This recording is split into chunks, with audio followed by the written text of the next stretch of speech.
ومن ثمرات النخيل والأعناب تتخذون منه سكرا ورزقا حسنا إن في ذلك لآية لقوم يعقلون.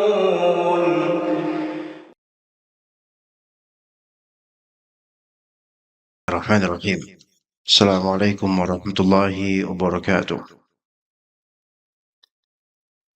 Innal hamdalillah nahmaduhu wa nasta'inuhu wa nastaghfiruh wa na'udzu billahi min shururi anfusina wa sayyiati a'malina. Man yahdihillahu fala mudilla lahu wa man yudlil fala hadiya lahu. Asyhadu an la ilaha illallah wahdahu la syarika lahu wa asyhadu anna Muhammadan abduhu wa rasuluhu la nabiyya ba'dah. اللهم إنا نسألك علما نافعا ورزقا طيبا وعملا متقبلا. اللهم إنا نسألك الهدى والتقى والعفاف والغنى ونعوذ بك من علم لا ينفع ومن قلب لا يخشع ومن نفس لا تشبع ومن دعاء لا يسمع. سبحانك اللهم لا علم لنا إلا ما علمتنا إنك أنت العليم الحكيم. Para jemaah sekalian yang dirahmati oleh Allah Azza wa Jalla, kembali kita lanjutkan pengkajian kitab Sahih Bukhari, hadis-hadis yang ada padanya dari kitab At-Taharah di dua bab dan dua hadis. Yang keduanya atau pertamanya kita akan bahas bab at-tasmiyati ala kulli halin wa 'inda al-wiqa', yaitu bab tentang mengucapkan bismillah atas segala keadaan, bahkan ketika atau menyebut nama Allah Subhanahu wa taala dalam segala keadaan, dan bahkan ketika ingin melakukan hubungan biologis terhadap istri. Kemudian kedua, bab ma yaqulu 'indal khala', bab tentang apa yang diucapkan ketika hendak masuk kamar mandi atau WC. Insyaallah pagi ini dua hadis itu yang akan kita bahas, dan kita berusaha untuk mendalami kandungan dari faedah dan makna dari hadis atau dua hadis ini. Hadis yang pertama di bab at-tasmiyati ala kulli halin wa 'inda al-wiqa', yaitu bab membaca atau menyebut nama Allah Azza wa Jalla ala kulli hal, di setiap hal, keadaan. At-tasbih ini bisa dimaknai mengucapkan bismillah, atau bisa juga dimaknai mengatakan apa-apa yang ada padanya nama Allah Azza wa Jalla. Bahkan doa seperti Allahumma dengan lafal berikutnya itu juga bisa dimaknai sebagai tasmiyah. Tapi biasanya tasmiyah itu untuk penyebutan sebutan bismillah atau bismillahirrahmanirrahim. Dan ini adalah hadis, setelah ini kita sebutkan, adalah hadis yang merupakan anjuran dari Nabi sallallahu alaihi wasallam berkaitan dengan zikir, bahkan ketika hendak melakukan hubungan biologis. Dikatakan oleh Imam Bukhari rahimahullah di hadis 141 dari kitab Sahih Bukhari, haddatsana Ali bin Abdullah qala haddatsana Jarir an Mansur an Salim bin Abi al-Ja'd an Quraib an Ibn Abbas radhiyallahu anhuma yablughu an-nabiy sallallahu alaihi wasallam qala. Jadi hadis ini perkataan Nabi sallallahu alaihi wasallam, "Law anna ahadakum idza ata ahlahu qala bismillah Allahumma jannibna asy-syaitan wa jannibis syaitana ma razaqtana faqudiya bainahuma waladun lam yadurrah." Kata Nabi SAW, seandainya seorang dari kalian ketika mendatangi istrinya dia mengatakan bismillah, Allahumma jannibna syaitan, Allahumma jannibna syaitan wa jannibis syaitan ma razaqtana. Ya Allah, jauhkanlah dari kami syaitan dan jauhkanlah syaitan terhadap apa yang Engkau rezekikan kepada kami. Faqudiya bainahuma walad, dan jika ditakdirkan dengan sebab jima' tersebut seorang anak, lahir seorang anak, lam yadurrahu, maka syaitan tidak bermadarat pada anak tersebut. Jadi ini adalah hadis yang menganjurkan kita untuk mengucapkan zikir sebelum terjadinya percampuran. Ini hadis diriwayatkan Bukhari dalam kitab Al-Wudu ini berkaitan taharah. Ya, ini berkaitan dengan taharah. Ternyata masalah jima' itu kaitannya erat dengan taharah, bahkan pengucapan doa itu berkaitan dengan taharah juga. Juga dalam riwayat Muslim disebutkan juga dalam kitab Sahih Muslim. Taib, di sini penjelasannya, inna ahadakum, sesungguhnya seorang dari kalian, idza arada an ya'tiya ahlahu, jika dia ingin mendatangi ahlahu. Ahl di sini maknanya adalah istri. Ahl di sini maknanya adalah istri.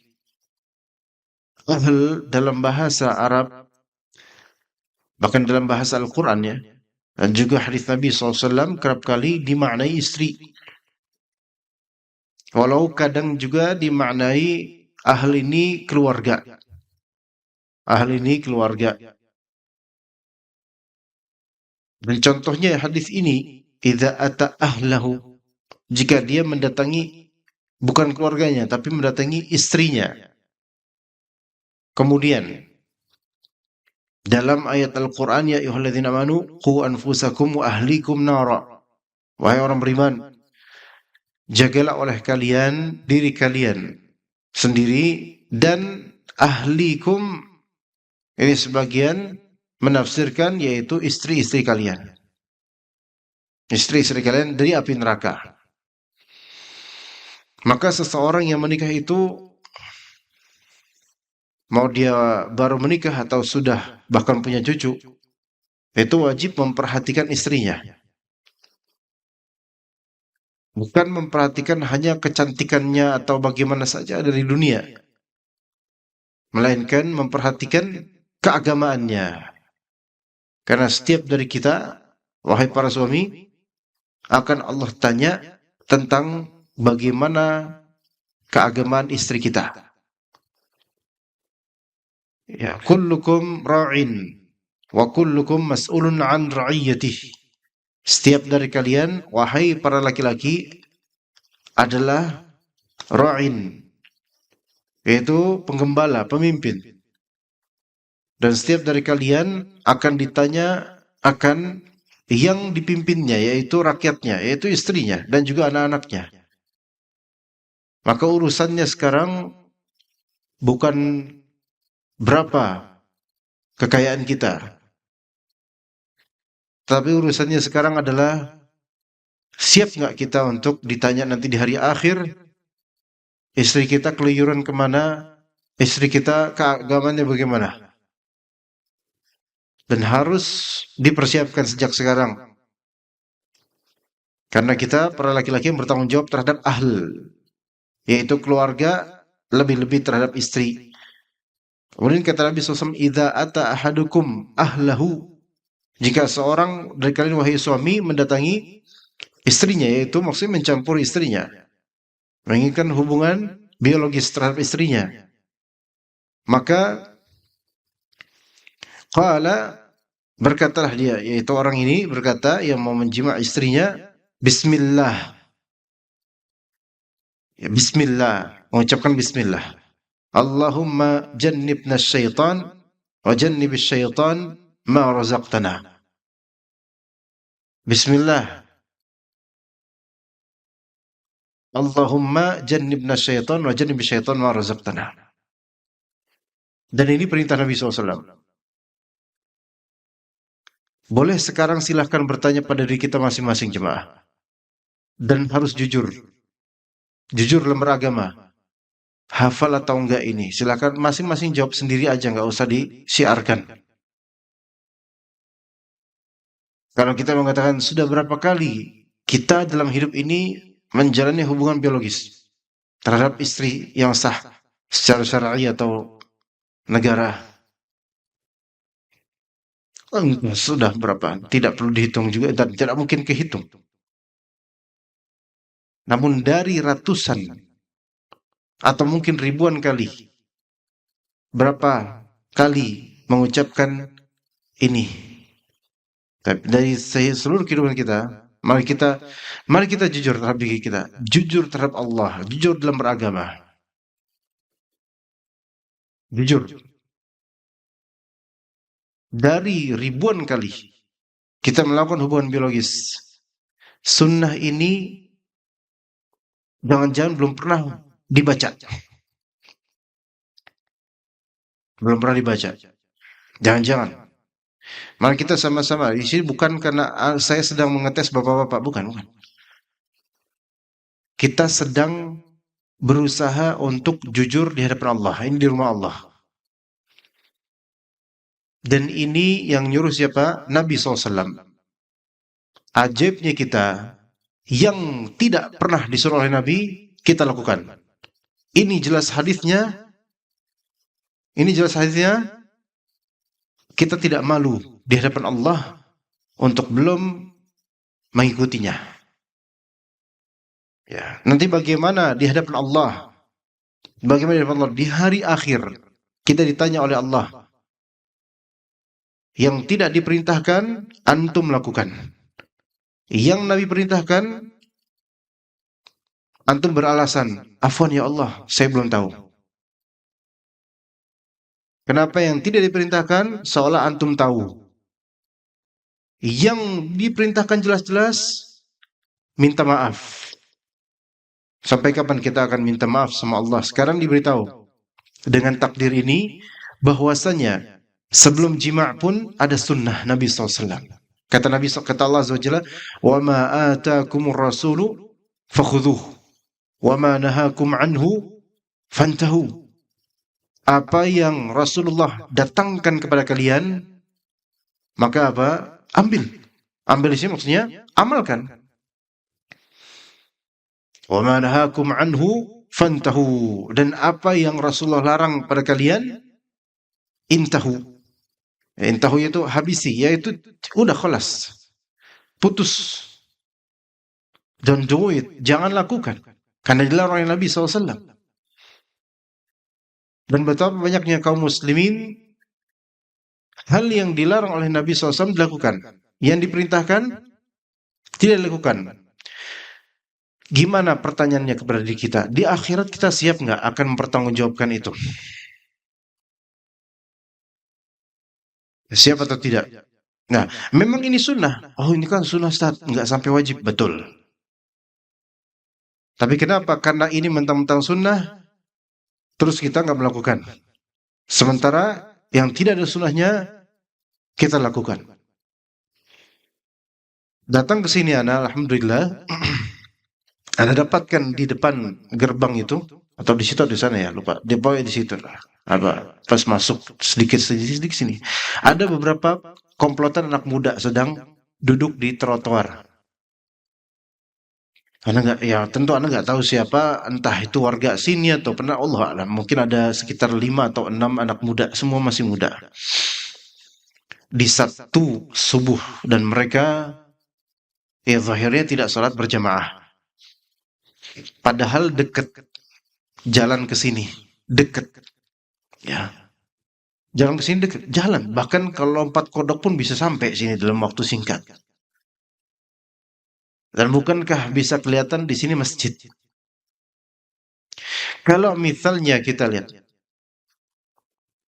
begadang tanpa tujuan yang jelas, ya, tidak ada perintahnya dalam Islam. Salat berjamaah yang jelas-jelas ada perintahnya dalam hadis Bahkan Nabi SAW sampai berazam ingin membakar rumah orang-orang yang mereka tidak berkenan untuk sholat berjamaah. Subhanallah. Saking diperintahkan untuk sholat, apalagi dan juga sholat berjamaah, itu tidak dilakukan. Bahkan sebagian ulama mengatakan sholat berjamaah itu hukumnya wajib. Namun ini tidak dilakukan oleh pemuda-pemuda itu. Ya subhanallah, semoga Allah berikan hidayah. Tapi disinilah kita kenyataannya. Disinilah kita kenyataannya seperti ini. Yang nggak disuruh, kita kerjain. Yang disuruh, imma kita beralasan belum tahu, imma kita akan nggak harus. Nah sekarang kalau kita sama orang tua kita aja, disuruh beli minyak tanah. Tapi kita nggak lakuin. Tapi justru kita malah beli kacang tanah. Kan disuruhnya minyak tanah, bukan kacang tanah. Nah, ini kira-kira anak bandel nggak? Bandel. Nggak bisa beralasan, ya namanya saya pengen bakti, ya terserah saya dong. Lah kan ini disuruh minyak tanah. Kenapa kacang tanah ini beli? Kan sama-sama tanah. Nah ini.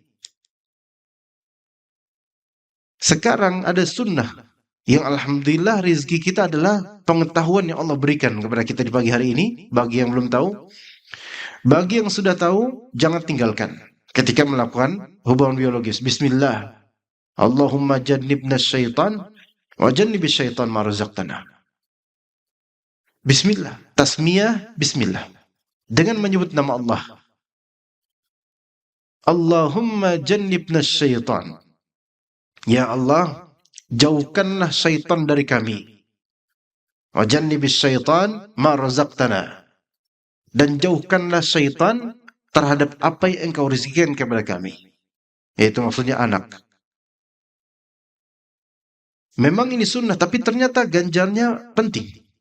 Fa'innahu, dalam riwayat, fa'innahu in yuqaddar bainahuma walad fi dzalika lam yadurruhu syaitanu abada. Sesungguhnya kalau misalnya ditakdirkan untuk suami istri ini seorang anak dengan sebab percampuran tersebut, lam yadurruhu syaitanu abada, maka syaitan tidak akan memberi keburukan atau madarat pada anak ini selamanya. Maka ini hadis ternyata sunnah, tetapi enggak sampai wajib, tetapi kebaikannya itu sangat futuristik.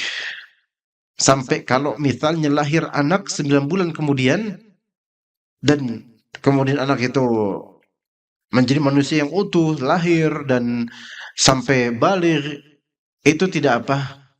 Tidak dapat madarat dari syaitan. Ini dari kata Rasulullah SAW.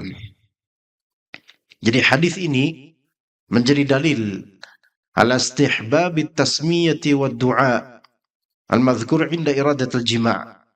Hadis ini menjadi dalil akan dianjurkannya membaca bismillah dan membaca doa Allahumma jannibna syaitan wa jannibi syaitan ma razaqtana inda iradatil jima' ketika mau melakukan hubungan seksual. Kapan itu? Ketika maunya. Bukan ketika sudah atau sedang melakukan hubungan itu, jangan. Karena di momentum seperti itu tidak etis untuk berdoa. Itu bukan momentum yang etis untuk berdoa. Wa annal insana, kata Syekh Abdullah Al-Fauzan hafizahullah di kitab Minhatul Alam, wa annal insana yahrisu ala dzalika hatta yakuna 'adatan lah. Hendaknya manusia muslim berhasrat untuk mengamalkan sunnah ini sampai menjadi tradisi buat dia. Ya. Jadi kita itu menjadikan sunnah perintah Nabi sebagai kebiasaan kita. Ya. Dan tidak semua yang disebut tradisi masyarakat sesuai dengan sunnah. Yang tidak sesuai, tinggalkan. Karena kita tidak mencari pahala dari masyarakat. Kita mencari pahala dari Allah dengan cara mentaati Allah dan Rasulnya. Kalau kita nyari ridho masyarakat, nyari ridho manusia, nanti di akhirat disuruh cari itu pahala dari orang yang kamu cari ridhonya. Cari itu pahala dari situ. Nggak bakal dapat pahala dari orang yang kita cari ridhonya. Begitu juga dalam beramal, walaupun amal sekecil ini, itu nyari pahalanya dari Allah. Karena ada tuntunannya dari Rasulullah SAW. Nah, kalau nggak ada tuntunannya dari Rasulullah SAW, sok atuh cari pahala dari siapa? Nanti terputus itu. Ya.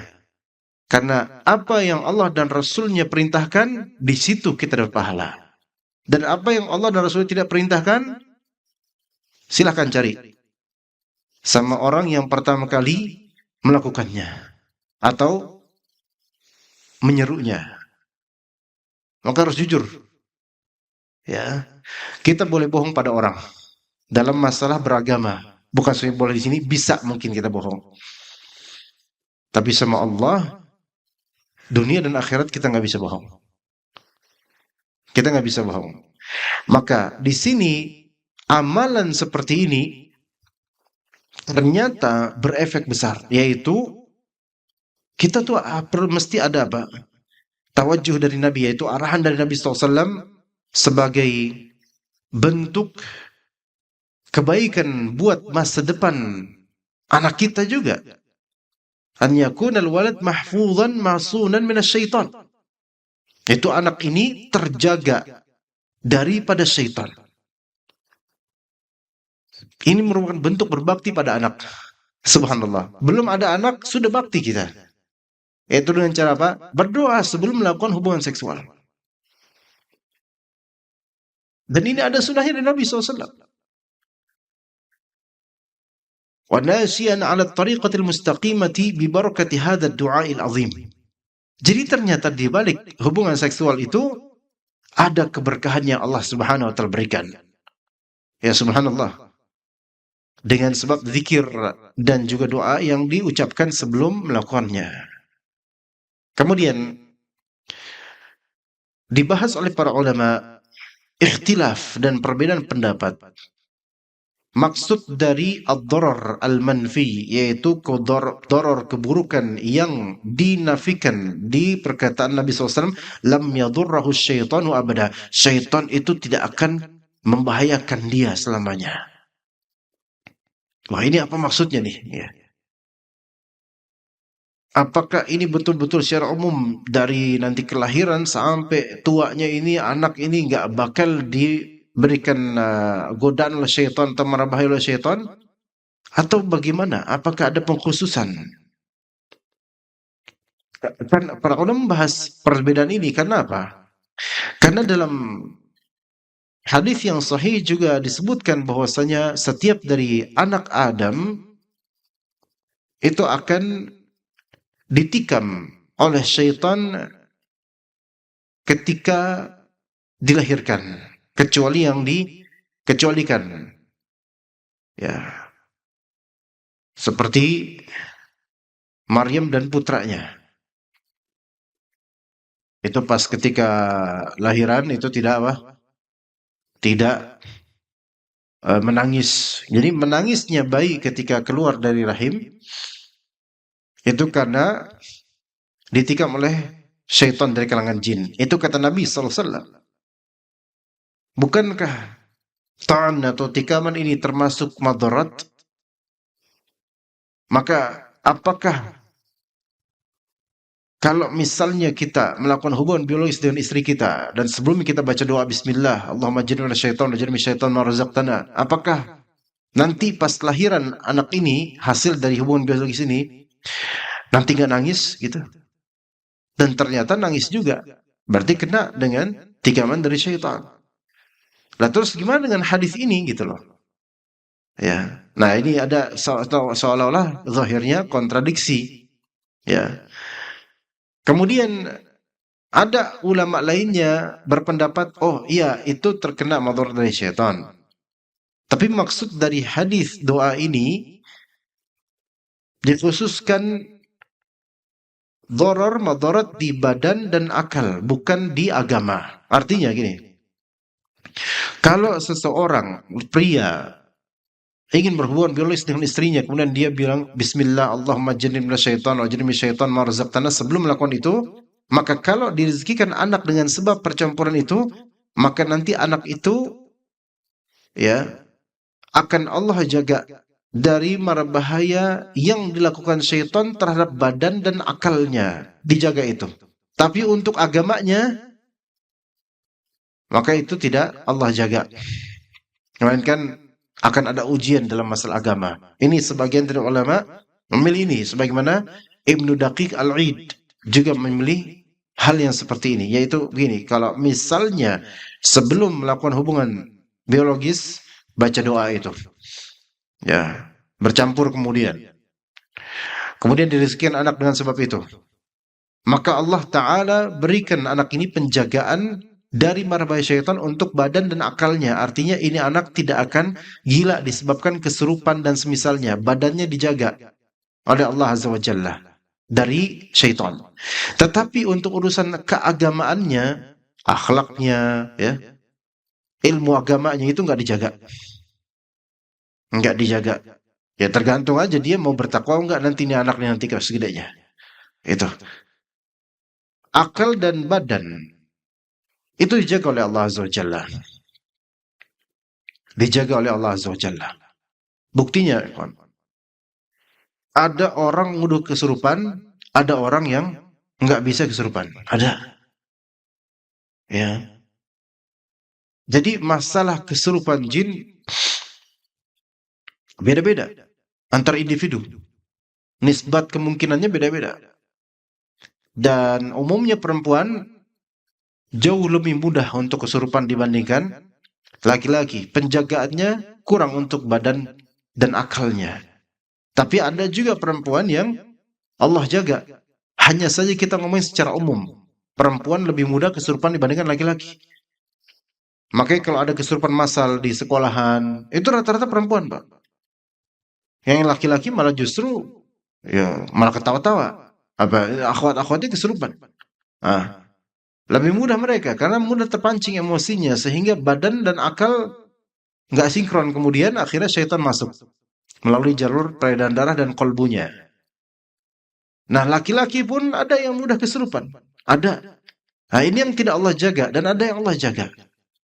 Yang kesurupan, yang mudah kesurupan itu mungkin kata mereka ada bagian atau lubang di jiwanya atau tubuhnya yang bisa syaitan masuk lewat situ. Ya. Maka kata Ibnu Daqiq Al-Id yang mana di sini adalah kalau anak ini lahir dan dulu prosesi jima'nya didahului dengan bacaan doa Allahumma jannibna syaitan jannibni syaitan ma razaqtana, maka insyaallah nanti pas sudah gede enggak bakal kesurupan dan semisalnya. Itu maknanya gitu. Itu maknanya. Tapi untuk dia jadi ahli maksiat apa enggak dijamin. Tetap nggak dijamin walaupun ini produk anak yang didoakan sebelum terjadi jima'. Ya. Di masalah orang kesurupan atau enggak, itu yang pertama kali kita tinjau penjagaan dari Allah dulu. Coba sekarang kita perhatikan anak bayi dan balita ada nggak yang kesurupan? Nggak ada. Padahal mereka sejatinya lebih lemah daripada kita sebagai orang dewasa. Jadi ada bayi atau balita nggak kesurupan, ibunya kesurupan jin. Padahal logikanya ini kan bayi ini lebih lemah dia. Tapi bayi itu paling apa? Kalau misalnya disentuh oleh syaitan atau digoda syaitan, paling nangis. Kadang kena ain, nangis tengah malam. Kadang nangis, nggak sampai kemudian kesurupan kuntil anak itu bayi, nggak ada ceritanya kayak gitu. Yang ada malah yang gede nih, yang tua nih yang kena gitu loh. Berarti masalah kesurupan ini dijaga atau tidak oleh Allah Azza wa Jalla. Gitu ya. Nah, jadi produk bayi yang maksudnya produk sini hasil anak nih, hasil dari hubungan seksual yang telah didoakan sebelumnya, itu insya Allah badan dan akalnya itu stabil. Dari segi godaan syaitannya itu terjaga insya Allah. Namun untuk akhlaknya, ilmu agamanya, maksiat atau taatnya, itu kembali lagi nanti kepada Anak itu mau nggak jadi orang soleh atau solehah? Begitu. Ya. Ini pilihan Ibnu Daqiq Al-Aid rahimahullah. Ada juga ulama lain berpendapat lainnya, bahwasanya penjagaan yang dimaksud adalah syaitan itu tidak bisa untuk membuat orang ini murtad dari Islam atau keluar dari jalur fitrah. Ya, kadang-kadang syaitan akan menggodanya, menjerumuskannya, betul. Tetapi karena Allah jaga, tidak akan sampai orang ini keluar dari Islam. Karena tujuan syaitan untuk menjerumuskan manusia, sebenarnya tujuan akhirnya adalah apa? Supaya kufur, supaya syirik, itu tujuannya. Itu tujuannya. Ya. Maka jangan pernah terpedaya dengan diskon-diskon dan keramahan syaitan di awal, seolah-olah baik. Tapi pada hakikatnya tujuannya adalah supaya kita jatuh, itu. Supaya kita kufur, supaya kita musyrik, itu tujuannya. Nah, begitu. Nah, di sini kalau kita lihat ini, kadang ada orang dia punya khodam. Katanya khodamnya ini suka menyuruhnya untuk tahajud, suka menyuruhnya untuk berbuat baik. Ini syubhat. Wah, ini khodam saya soleh kok. Nggak ada khodam-khodaman kok soleh. Kalau jinnya soleh, nggak mau dia jadi khodam. Ya. Tapi ini adalah syaitan ini, jin ini. Bilang gitu Pak ke orang-orang yang punya khodam, terus ngaku khodamnya itu kadang sholat tahajud bareng dia. Enggak, ini ditalbis syaitan semuanya ini. Ya. Khodam saya saleh kok dia. Saya kadang dia memperlihatkan diri, dia pakai sorban dan seterusnya. Enggak, ini syaitan. Sorbannya buka coba, tanduk. Ya. Syaitan semua ini. Enggak ada. Orang kalau jin kalau misal saleh, enggak mau dia jadi pendamping manusia untuk hal-hal seperti ini, enggak mau. Kadang dia bantu saya kok misalnya. Kalau misal ada yang bermasalah sama saya, dia bakal bantu saya. Inilah syaitan. Ya, ini syaitan. Jangan terpedaya dengan hal-hal seperti ini, yang suatu saat kalau kita udah dekat sama itu syaitan atau jin, kemudian kita mulai bertawakal padanya, kita mulai di situ mulai dia akan apa? Berubah dan mulai akan menjerumuskan secara halus. Ya. Ibarat sekarang nih kapitalisme ini merajalela jemaah. Merajalela. Semua orang dagang online diarahkan ke merchant atau ke marketplace kapitalis. Awal-awalnya, itu Masya Allah. Kita jualan, awal-awalnya Masya Allah. Kita dienakin gitu loh. Barang kita didiskonin, tapi kita dapat bayar full. Sehingga kita makin semangat. Tapi ketika kita sudah mulai berkegantungan dengan marketplace ini dalam berjualan, maka mulai kemudian beralih, yang tadinya dari marketplace ini ngasih kita bayaran bonus atau misalnya, malah sekarang kita yang kena persenan, dipotong. Akan begitu. Nah, syaitan juga triknya begitu. Maka seseorang ya jangan pernah mengira bahwasanya ketika dia digoda oleh syaitan itu karena kebaikan. Enggak. Syaitan kadang-kadang awalnya mengajak kepada seolah-olah kebaikan. Awalnya karena pakai khutwat, pakai langkah-langkah.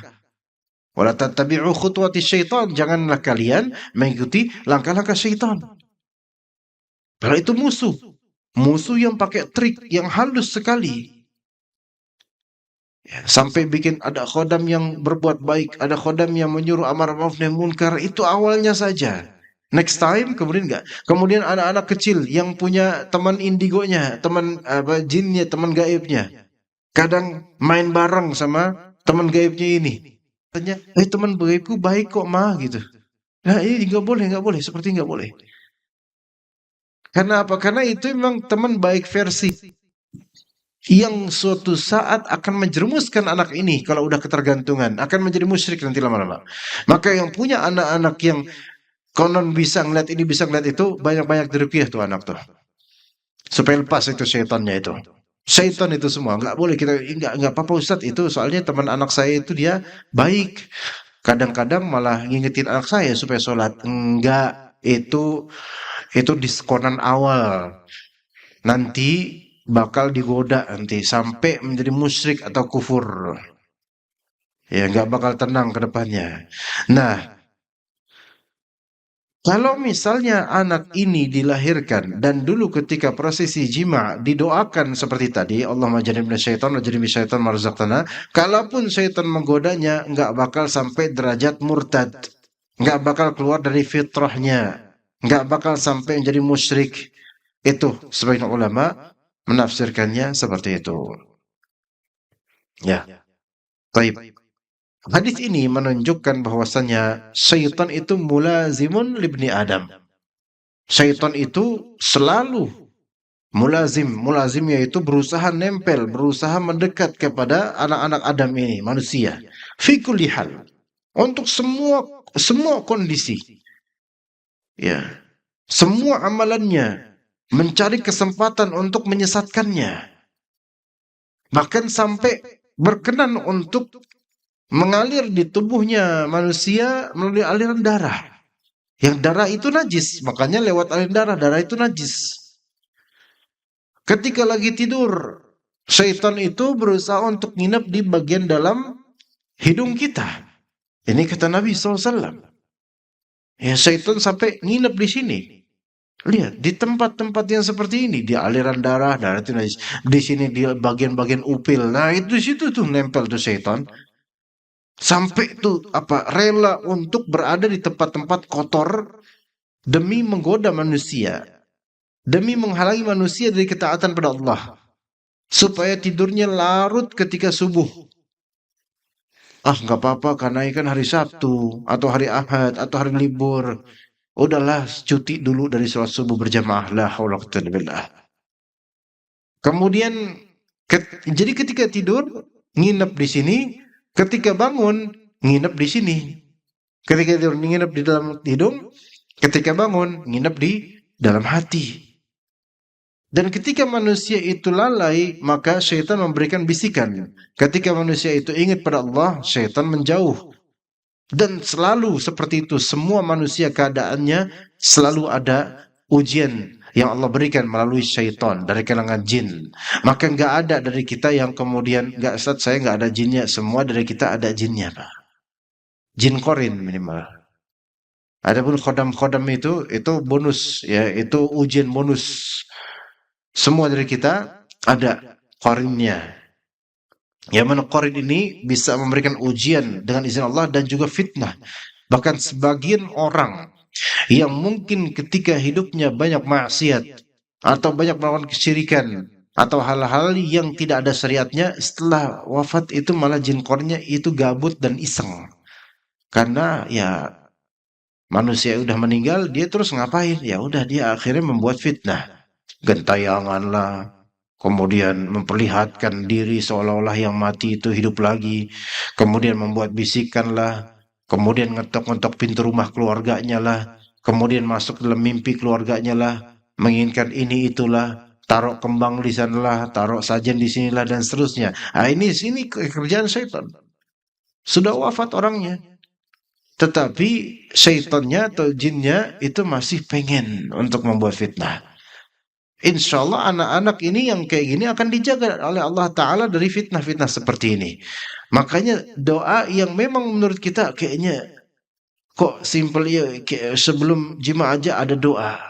Dan ternyata doa ini futuristik sekali. Ya Allah, jauhkanlah kami dari syaitan. Karena ketika melakukan hubungan seksual itu, bukan tidak mungkin syaitan itu ikut andil. Maka minta dijauhi. Dan setelah itu pun, wajanibi syaitan ma razaqtana, apa yang kau rezekikan pada kami dari anak, berupa anak, itu jauhkanlah dari syaitan, itu anak itu. Maka jauhkan di sini bisa dimaknai yaitu jangan sampai syaitan itu bisa menggodanya sampai keluar dari Islam atau dari fitrah. Taib. Kita menuju ke bab berikutnya, bab ma yaqulu 'indal khala. Apa yang diucapkan ketika al-khala, yaitu ketika mau masuk ke kamar mandi atau WC.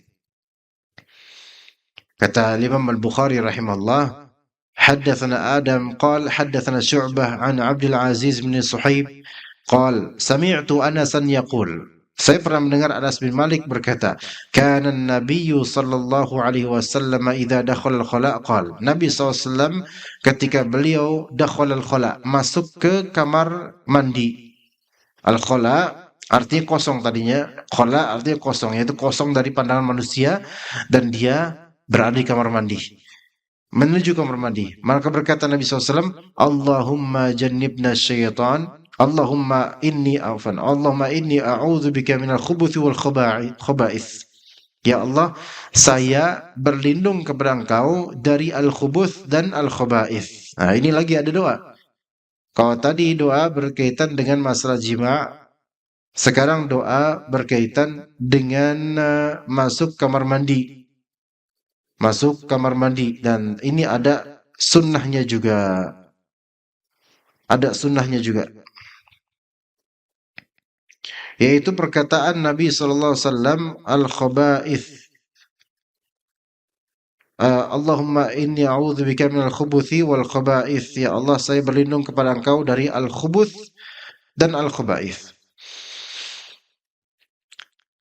Saya berlindung kepada Engkau dari al-khubuth. Nah, sini muskilahnya al-khubuth. Apa itu al-khubuth dan apa itu al-khaba'ith? Maka ini ternyata sebagian ulama mengatakan al-khubuth dan al-khaba'ith ini dua sifat syaitan. Dua sifat syaitan. Ini ada yang al-khubuth, yaitu jama' dari khabithah, khaba'ith khubuth jama' dari khabith, khaba'ith jama' dari khabithah. Khabithah atau khabith itu adalah sesuatu yang menjijikan, najis, menjijikan, buruk, tidak ada kebaikan padanya. Yang dimaksud di sini adalah syaitan laki-laki dan syaitan perempuan, dari kalangan jin semuanya. Yang kata para ulama, ibrahnya adalah di kamar mandi emang itu tempatnya setan dari kalangan jin. Dan juga faedah lainnya, bahwasanya jin pun ada yang laki-laki, ada yang perempuan. Ada yang laki-laki, ada yang perempuan. Hanya saja, kalau misalnya ada penampakan jin, meskipun zahirnya kelihatan jin perempuan, tetap kita nggak bisa memastikan ini asli perempuan atau laki-laki. Allahu a'lam. Karena gaib.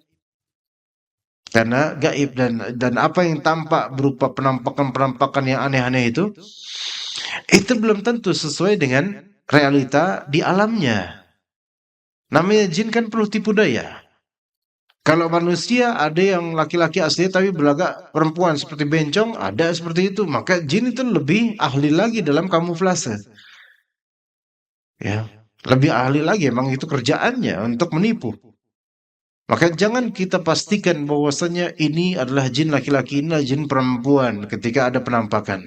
Tapi cukup imani aja bahwasanya di alam jin memang ada yang laki-laki, ada yang perempuan. Itu ada seperti itu. Namun untuk menta'yin jin fulan ini adalah laki-laki, jin fulan adalah perempuan, Allahu a'lam. Allahu a'lam.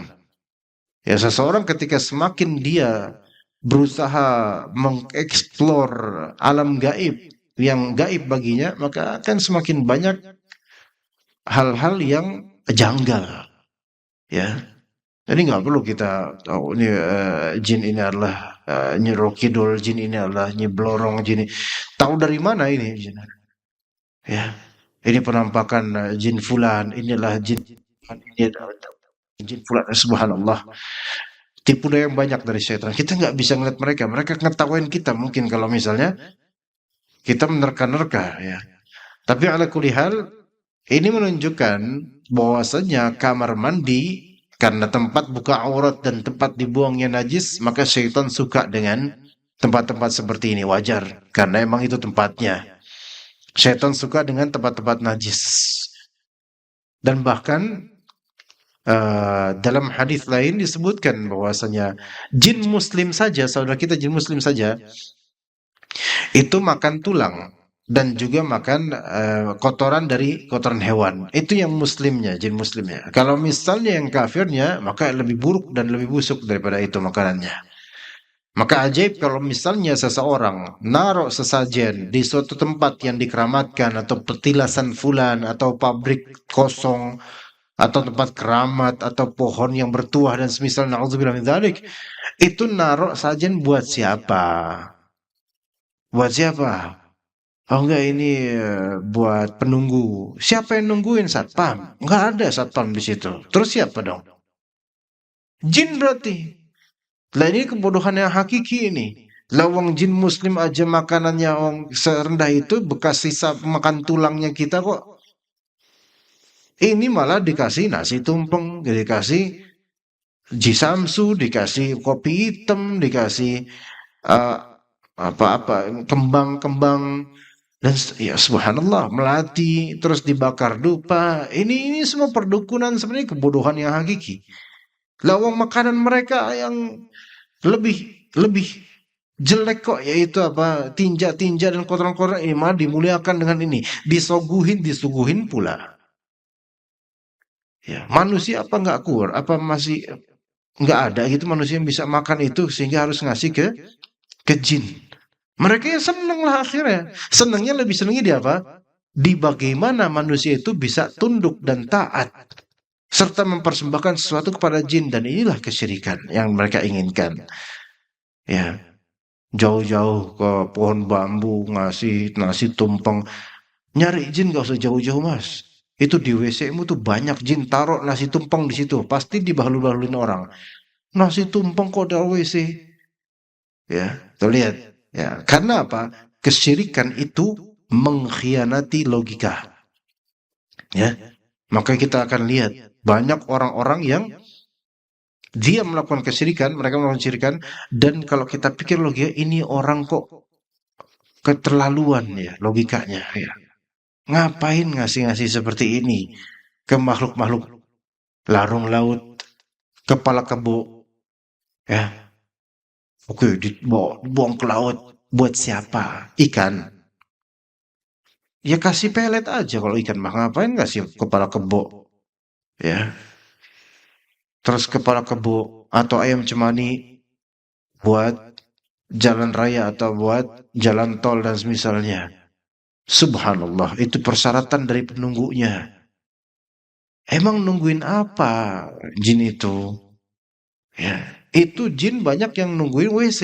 Kenapa nggak dikasih tuh jin WC itu? Kan nungguin juga. Makanya logika itu nggak masuk orang-orang seperti ini.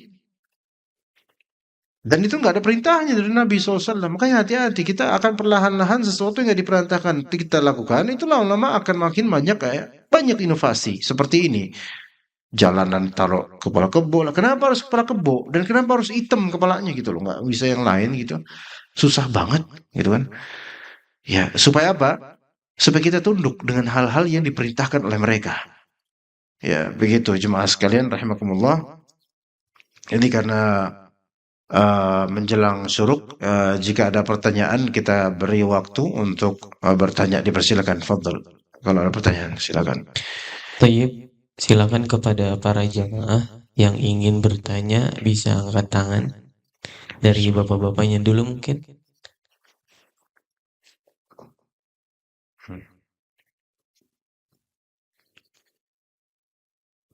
Assalamualaikum warahmatullahi wabarakatuh. Wassalamualaikum warahmatullahi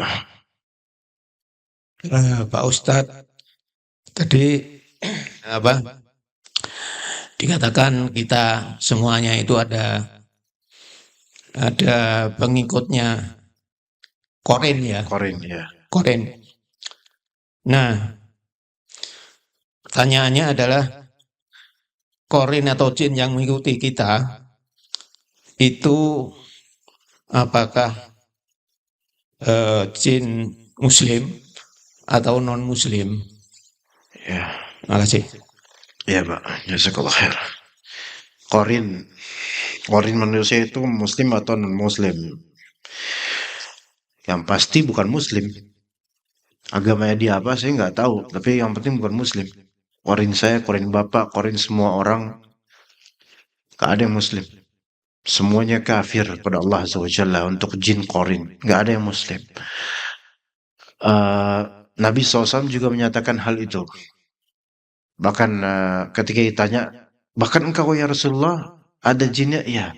Tetapi, nah di sini yang para ulama berbeda pendapat. Kata Nabi SAW, aslama bi atau kalimat semisal itu, yaitu tetapi di terjemahannya ini, tafsirannya ini beda ulama. Kalau Nabi SAW, jin yang menjadi qarinnya beliau dengan lafal aslama di sini apa maknanya? Kalau maknanya masuk Islam, maka berarti jin qarinnya Nabi muslim seorang. Satu aja itu. Atau bisa makna aslama di sini adalah istislam, menyerah, tunduk. Sehingga walaupun jin qarinnya Nabi SAW itu kafir, tapi tetap memberikan, kata Nabi SAW, untuk hal-hal yang ma'ruf, mengamarkan atau memerintahkan hal yang ma'ruf. Tapi ini khusus untuk Nabi SAW. Adapun untuk selain Nabi, selain para Nabi, maka jin-jin qarin mereka itu kafir dan selalu menyuruh hal-hal yang buruk. Begitu Pak, semua dari kita, tanpa kecuali. Di sinilah ujiannya gitu loh. Jadi ada malaikat, ada jin. Dari setiap apa yang kita lakukan itu ya ada malaikat yang mencatat amal, yang menyaksikan, dan juga ada pula jin. Jadi kita nggak sendiri gitu aja Pak melakukan apa aja. Hanya jin ini yang membisikkan hal-hal yang negatif, maksiat atau talbis dan tipu daya. Kelihatannya benar padahal itu batil. Nah kalau malaikat atau tentu Allah Azza wa Jalla yaitu memberikan hidayah. Allah Ta'ala memberikan hidayah. Adapun malaikat kadang membisikkan sesuatu yang merupakan kebaikan kadang, tapi itu sesuai tugasnya aja. Tidak selalu. Wallahu a'lam seperti itu. Jadi kafir semua jin qarin itu kafir. Begitu. Wallahu a'lam.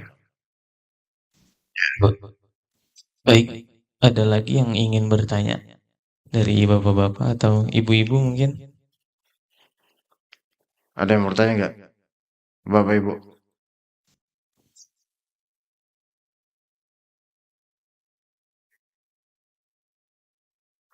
Cukup Ustaz. Taib. Ini udah suruk belum sebenarnya? Masih 4 menit loh. 2 menit. 4 menit untuk memastikan. Ya. Ayo, silakan Pak. Bertanya Pak Ustadz terkait mau doa wudhu kalau di dalam toilet seperti apa ya? Wudhu apa? Doa wudhu. Doa wudhu. Doa sebelum Oh, wudhu. ketika di dalam kamar mandi. Di dalam toilet. Karena kan doa setelah wudhu maksudnya. Doa sebelum. Doa sebelum wudhu apa itu? Membaca bismillah. Oh ya, bismillah. Maksudnya nggak ada doa lain, nggak ada kalimat lain. Bismillah aja. Ya. Nah itu di dalam toilet gimana ya? Taib. Setelah wudhu juga. Setelah wudhu juga. Taib. Jadi memang disyariatkan sebelum berwudhu itu bismillah. Bahkan ini khilaf di antara ulama, antar mazhab, bahkan dalam mazhab Imam Ahmad Hanbali itu sampai mengatakan bismillah itu wajib atau bahkan tidak sah kalau nggak pakai bismillah. Itu ada dalam mazhab Hanbali. Tapi yang saya adalah wallahu alam, membaca bismillah sebelum wudu itu sunnah.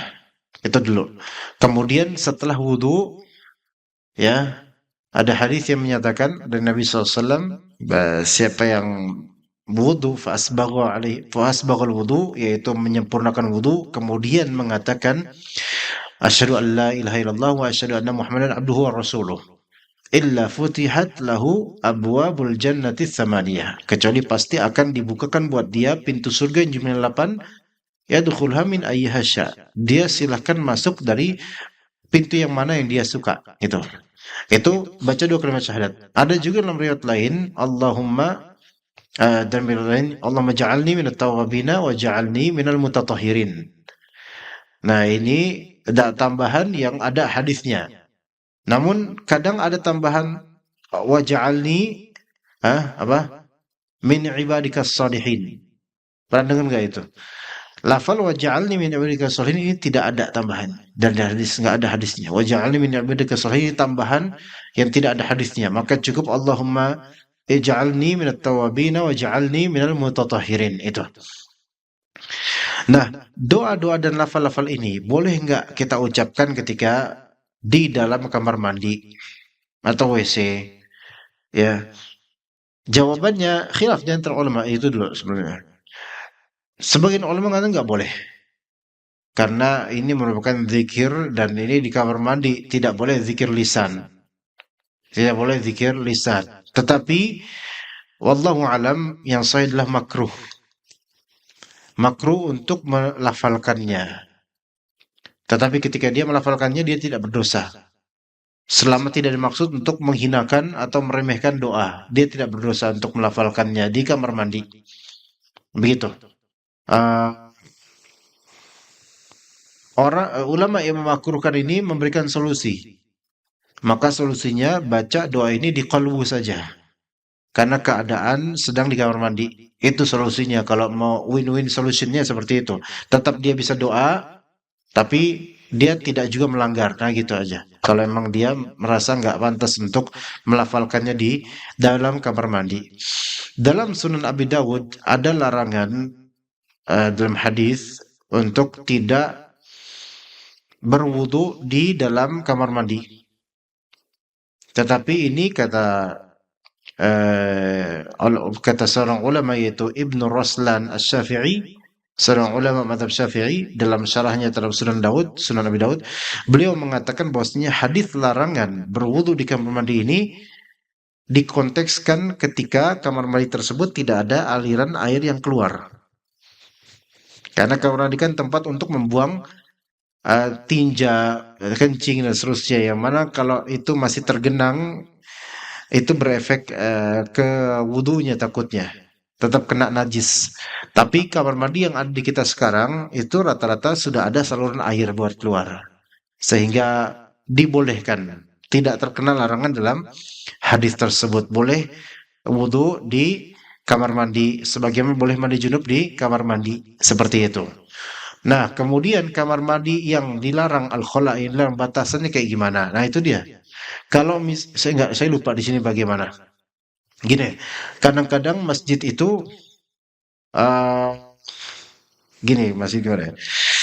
Ruangannya itu satu ruangan. Di dalam satu ruangan itu ada bilik-bilik WC.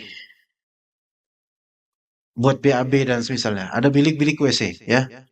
Tapi ada juga di dalam ruangan itu ada apa? Ada buat wudu. Dan ini satu ruangan. Ini anggap satu meja, ini satu ruangan. Pintunya di sini, ya. Orang masuk ini buat wudu. Ini bilik-bilik WC. Ya gitu misalnya. Ada 8. Ada 8 kloset gitu. Ya, ada pintunya masing-masing. Maka masuk sini belum masuk khala, belum masuk kamar mandi. Maka dia ketika wudu di sini, ya, maka masih boleh untuk membaca bismillah, enggak makruh insyaallah. Karena WC-nya bukan di sini, melainkan di bilik-bilik ini. Kecuali kalau misalnya di satu ruang ini ada wastafel, ada keran buat wudu, kemudian masih satu ruang ini ada bilik-bilik WC, dan di sini urinoir. Ada urinoir, paham? Urinoir untuk apa? Kencing tapi berdiri. Maka satu bangunan ini, satu ruangan ini semua dihukumi sebagai apa? Kamar mandi. Itu bedanya, coba. Kenapa? Karena di sini ada satu, di dalam ruangan ini tidak ada tertutup. Dia ada tempat untuk apa? Untuk urinoir. Maka dia masuk Allahumma jannibna syaitan. Allahumma jannibna syaitan. Doa jima. Allahumma a'udzubillah. Allahumma inni a'udzubika minal khubuthi wal khaba'ith. Dari sini dia bacanya. Ya, beda kalau misalnya nggak ada urinoir, langsung WC aja di dalam bilik-bilik ini, maka baca a'udzubika minal khubuthi wal khaba'ith itu di ketika mau masuk di WC ini. Itu bedanya. Anda nggak tahu kalau di sini, lupa nah gimana. Waktu itu di situ ya itu kamar mandi gitu kan. Nah, masuk kamar mandinya itu, masuk WC-nya itu baru baca.